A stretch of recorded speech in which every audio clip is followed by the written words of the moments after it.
And now, a tap dance. I was gonna make a different video for you guys, but my knitting machine is broken. It's missing a part. It's this one. So while I wait for that part to arrive from China, I decided to have a look through my vintage pattern collection to make something a little bit quick and simple for you guys in the meantime.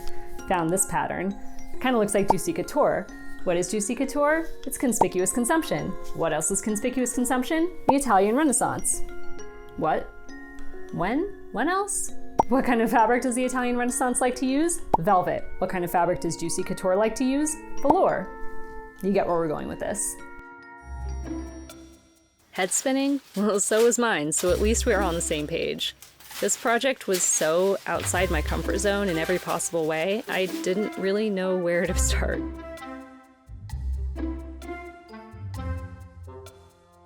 But that makes it fun, right? I used a cotton velour fabric. This stuff was so nice and soft and buttery. I reshaped the bodice to be a bit more Renaissance-y, but to heck with drafting, whatever. I just drew the new style lines directly onto the fabric and added seam allowance. Absolutely no need to pretend to be historically true here, so I took some styling cues from the Dorothea stays I made about a year ago, kind of like this. Usually I'd rather use fabric shears for cutting paper than to use a serger, but sometimes it's the right tool for the job. Velour is actually a knit, which stretches, and even though I'm not really utilizing the stretch of the fabric, if it was sewn with a straight stitch, the stitch would likely break if the fabric ever was stretched. But because I hadn't used my serger in at least 5 years, it turned out it was missing its thread mast.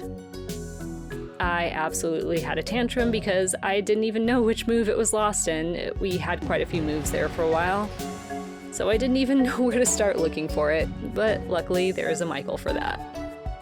The fabric was wine-colored on the outside but white on the inside, so I threaded the serger with wine thread in position 1 and white in positions 2, 3, and 4.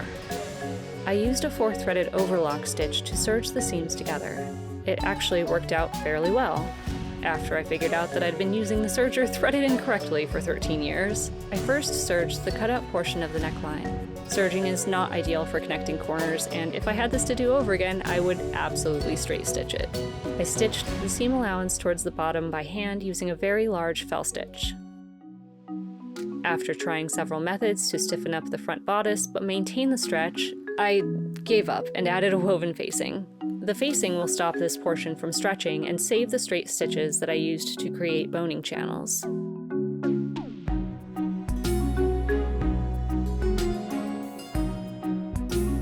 I used a needle to bring the stitch tails to the back and tied them off to keep the stitching secure.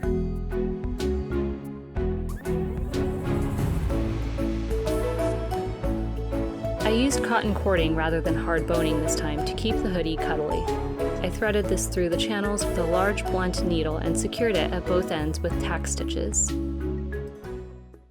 Before we begin putting panels together, there is one rather iconic Juicy feature that, if we're really doing this, we have to address.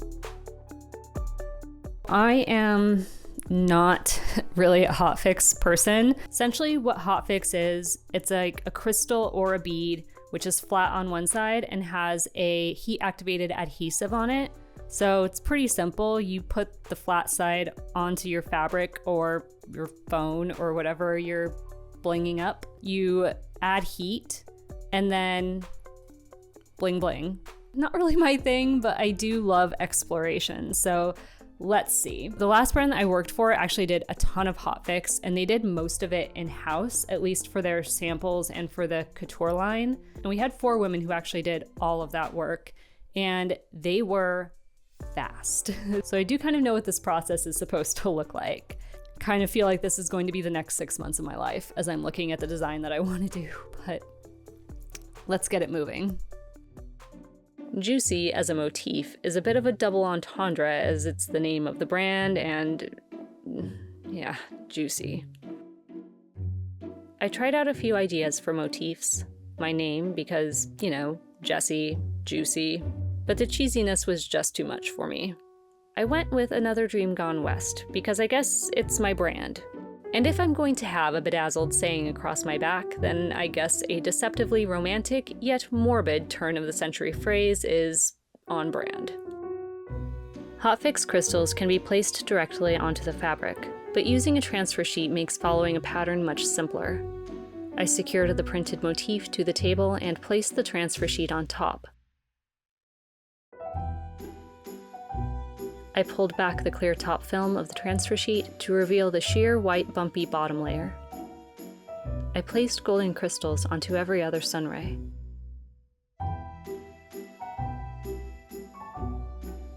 The alternating sunrays were alternating crystals and pearls.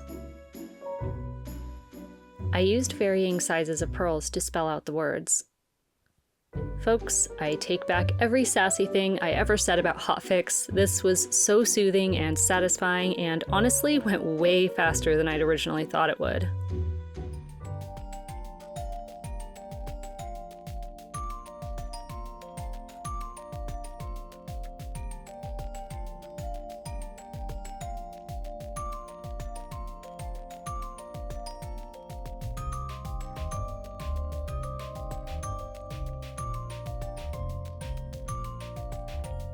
I realized halfway through laying the crystals that I could lay the clear plastic over the finished crystals as I went.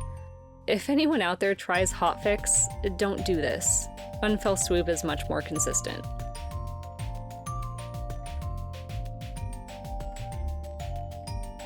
I also wish I had realized earlier that the different heights of the pearls was making it difficult for all of the crystals to stick to the clear film. It's still painful to watch. There was just too much fallout, too much distortion, so I picked all of the crystals off of the clear film and started again. The second time I only used the crystals and the smaller pearls. This was better, but still a mistake.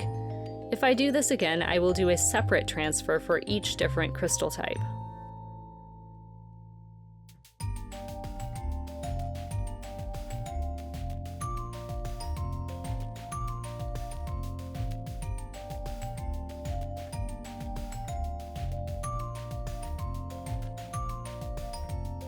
Oh yes, also it turns out my hotfix pearls weren't actually hotfix. They said hotfix on the package, but 95% of them did not stick despite repeated, lengthy heat applications according to the package.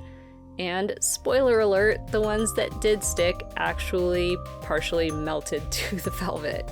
I did a few test runs with the crystals, but not the pearls. Lesson learned. It's okay. Actually, the pearls that didn't stick left little divots in the velvet, which was a great guide for when I glued new pearls in place. I hated the gluing process. Despite extreme caution on my part, it was messy and glue seeped out from under the pearls, but it dried clear. It's fine. It was fine. I promise my eye isn't still twitching as I record this voiceover. I matched up the front panel's shoulders to those of the back panel, right sides together, and serged them together. I serged the two halves of the hood together. I matched the hood neck edge to the neckline of the body, right sides together. Ugh, serging is so unattractive. I had toyed with the idea of making the front of this lace up like a corset, but I decided the zipper on the front of a hoodie is an important detail that will help nudge this towards modernity. I used a brown zipper because it was the closest color I could find to the color of the velour. Would have preferred a wine-colored Riri zipper, but I'm not in New York anymore, so I guess it's this one. I basted the first leg of the zipper to the center front of the body, right sides together. I lined up the other leg of the zipper and basted it in place as well. I stitched these in place on the industrial machine, because why not use every machine I own on this project? I wanted a clean edge at the front of the hoodie, so I attached a bias binding to the bottom edge of the corset, right sides together. I turned the bias to the wrong side to use it as a facing. I fell stitched it in place by hand. The extreme curve of the bottom was not pretty, but meh. I laid the shoulder edge of the sleeve over the corresponding shoulder edge of the body and serged. I brought the front of the piece over the back and pinned along the side seam and sleeve seam and serged this as one long seam. Most tracksuity things have a doubled fine rib at the cuff and hoodie hem. I used a heavier rib that may be slightly more appropriate for like a bomber hem or something, but it's what I had on hand and it was a pretty good color match, so I just didn't double it up. This is meant to keep the hem from flaring away from the body. I arranged the rib so that it disappeared into the front dip of the corset hem. I pulled the rib tight, but kept the velvet relaxed as I serged the rib in place. I tucked the rib behind the hem and corset facing and felled the opening shut. I cut cuffs for the wrists from the rib. It's important that the bottom of the cuff be the finished part of the rib. Usually, the raw edge of the cuff is hidden inside the doubled rib, but because mine will be single, I stitched a tiny seam allowance with a straight stitch to make the seam as discreet as possible. The wrists of the jacket are very voluminous in reference to many a Renaissance sleeve, so I really had to stretch the rib to accommodate the entire wrist edge. I added a grommet to either side of the hood at the front edge for the tie to go through eventually. This could have been a bit further in, truth be told. I folded the serged edge of the hood hem to the inside, making sure I left enough space for a tie to fit inside. I spent what felt like 84 years figuring out how to convert the overlock to a cover stitch, and used said cover stitch to stitch the hood hem in place. I did not like this at all, and you can see the inside of the hood from just about every angle on this thing. So I decided to use a lining instead. I cut a second hood out from the velour fabric and overlocked the center seam.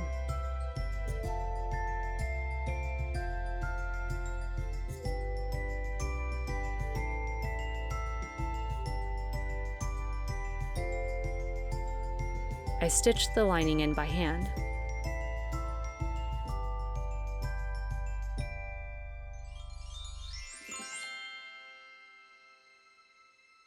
Okay, I've thought long and hard about what to do on the bottom of this tracksuit. I know it definitely needs to be a tracksuit. Like, it can't just be the hoodie. Something needs to be on the bottom because that is, it's a suit. I also know for sure I just can't do the bling on the butt. I'm sorry, I can't.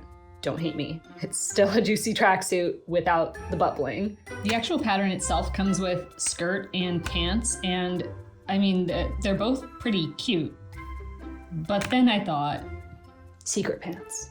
The problem is I think that this pant is a little bit too far off from this skirt, so I think I can actually use the crotch from this pair of 90s culottes with this pattern to make really big velour culottes. Yeah, that's my plan.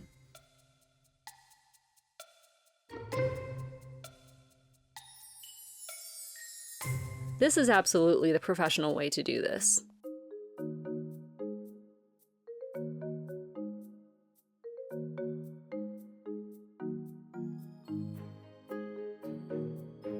"1000% I was not switching to cover stitch again, so I straight stitched a hem onto the pocket opening edge using 2 rows of straight stitch to mimic a cover stitch.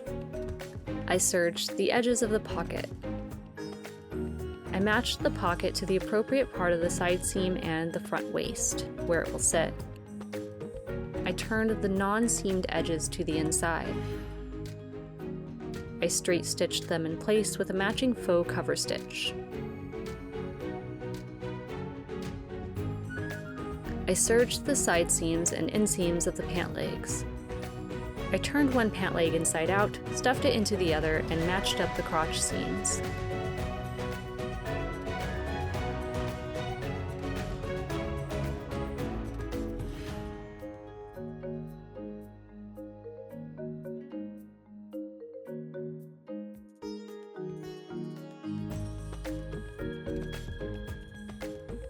I didn't have any more finished edge of the rib at this point, plus the lace at the front of the pants is super iconic, meaning I needed to double the rib for the pant waistband. I put 2 grommets about 1 inch apart at center front. I serged the waistband in place. I did another faux cover stitch on the pant hem. I created 2 finger loop braids. I laced one through the waistband of the pants and one through the hood channel. I think that the J-charm on the zipper pull of the Juicy tracksuit may be the most iconic detail on a garment full of iconic details, so I finally decided to create a finger loop braid directly on the zipper pull. I mean, it's the braid from the first video I ever made, so I guess it's part of the channel lore, right?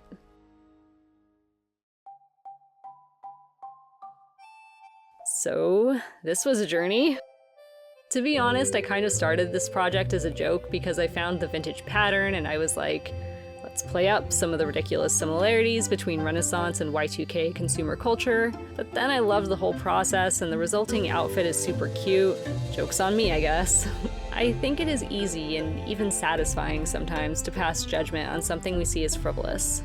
But I mean, everything has meaning to those experiencing it, right? Can't say I'm in a huge rush to do more serging and/or hotfixing, but I'm glad I explored this avenue of making. If you enjoyed this video, I always appreciate a thumbs up, and hit subscribe if you enjoy awkward moments of historical sartorial enlightenment. I have fixed my knitting machine, so that adventure is underway, as well as several others. Bye!